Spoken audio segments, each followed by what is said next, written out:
எங்கே பார்த்தீங்கன்னா இந்த பொண்ணு ஒரு மேஜிக் ஷோவில் சூனியம் பொம்மை வித்துட்ருக்கா. இதை வச்சு இவங்க என்ன பண்ணுறாங்கன்னு பார்த்தீங்கன்னா ஒரு பேர் எழுதி அதில் ஒரு ஆணி அடிச்சாங்க. இந்த பொம்மையை என்ன பண்ணாலும் அது வந்து அந்த பேரில் இருக்கவங்களை வந்து பயங்கரமாக தாக்கும்.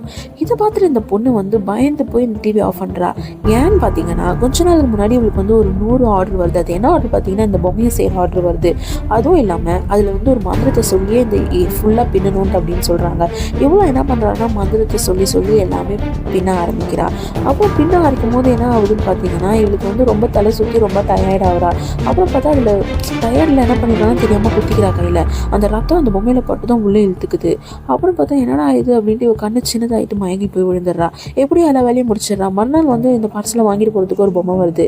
அப்புறம் பார்த்தா அதில் வந்து ஒரு பார்சலை விட்டுட்டு போயிடுது. இவ போய் பார்க்குறதுக்குள்ளே இந்த பொம்மை போயிடுது. அப்புறம் பார்த்தா அந்த பார்சலை ஓப்பன் பண்ணுறா. அதில் வந்து கொஞ்சம் காசு டாலரும் அப்புறம் பார்த்தீங்கன்னா ஒரு ரிமோட்டும் இருக்குது. அப்புறம் தான் பார்த்தா இவன் ரொம்ப சிரிச்சிட்டு எல்லாமே நம்மளுக்கு தான் போல இருக்குது அப்படின்னு ரொம்ப சந்தோஷமாக இருக்கா.